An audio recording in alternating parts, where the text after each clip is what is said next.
Halo anak-anak, masih semangat belajar ya?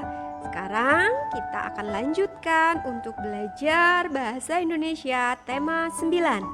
Kali ini kita akan mempelajari tentang unsur-unsur intrinsik dalam sebuah cerpen ya atau karya fiksi ya.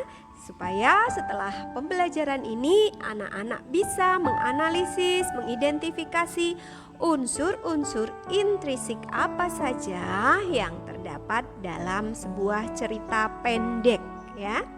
Nah, apa itu cerpen ya?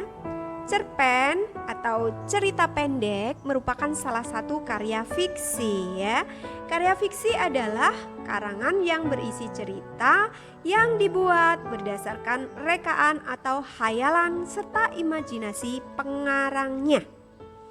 Nah, ya anak-anak, dalam cerita fiksi terdapat tokoh utama dan tokoh tambahan.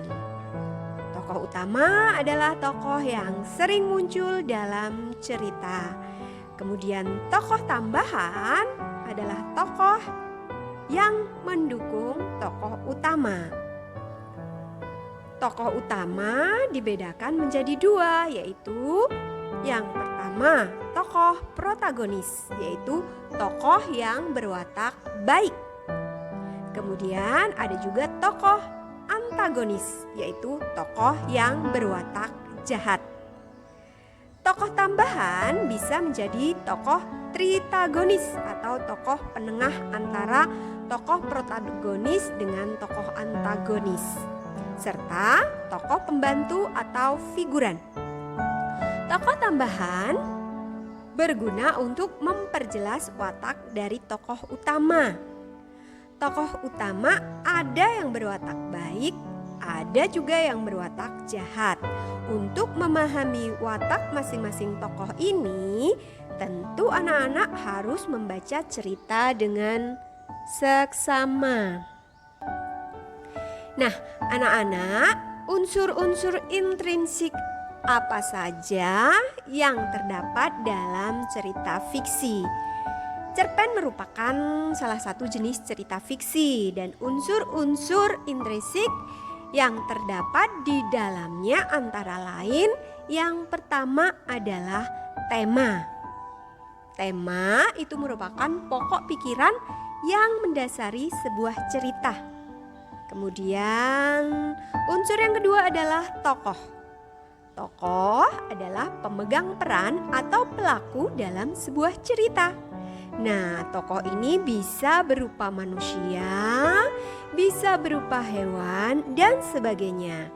Ya, sebuah cerita yang tokoh-tokohnya adalah hewan disebut fabel. Ya, nah unsur yang ketiga adalah watak.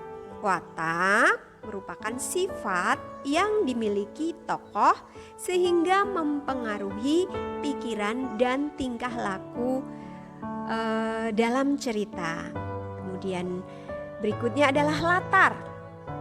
Latar itu merupakan keadaan atau gambaran atau situasi yang menunjukkan waktu, tempat, dan suasana terjadinya peristiwa dalam cerita.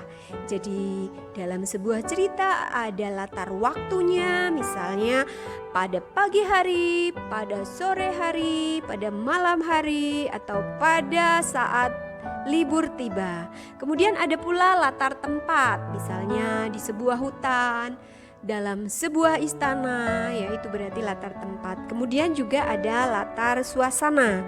Suasananya apakah suasana yang mencekam, menyedihkan, atau suasana yang bahagia. Kemudian unsur intrinsik berikutnya adalah alur. Alur merupakan rangkaian kejadian dalam cerita yang disusun sebagai urutan bagian-bagian dalam keseluruhan cerita fiksi. Alur cerita ada 3 macam, yaitu alur maju, alur mundur, dan alur campuran. Alur maju itu jika cerita disajikan dari awal kejadian, dari awal cerita, kemudian memasuki konflik, penyelesaian konflik dan akhir cerita ya. Itu berarti alur maju. Kalau alur mundur itu berarti dibalik ya. Jadi biasanya penyelesaian masalah dulu, kemudian konflik apa, awal ceritanya seperti apa, itu namanya alur mundur. Sedangkan alur campuran ini merupakan campuran dari alur maju dan alur mundur. Jadi kadang-kadang disajikan konfliknya, baru kemudian disajikan penyebab konflik ya, atau sebaliknya ya, bisa dalam cerita itu bisa konflik dulu atau solusi dulu ya, seperti itu. Kemudian unsur yang terakhir adalah amanat. Apa itu amanat? Amanat adalah pesan yang terdapat dalam cerita ya, merupakan pesan moral ya yang bisa dicontoh ya, atau yang bisa kita refleksikan dalam kehidupan sehari-hari sehingga kita bisa menjadi manusia yang semakin bijaksana. Itu tadi unsur-unsur intrinsik dalam sebuah cerita fiksi ya.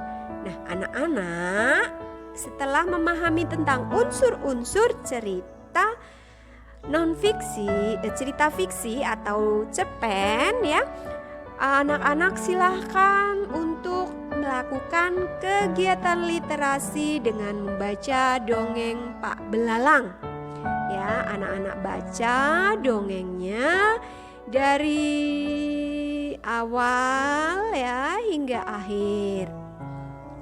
Kemudian ya, nanti di akhir cerita anak-anak menjawab pertanyaan cerita sebagai tugas untuk hari ini ya. Setelah anak-anak menyelesaikan menjawab pertanyaan dari dongeng di atas, silakan untuk dikumpulkan. Anak-anak bisa juga mengumpulkannya secara japri atau melalui Google Classroom.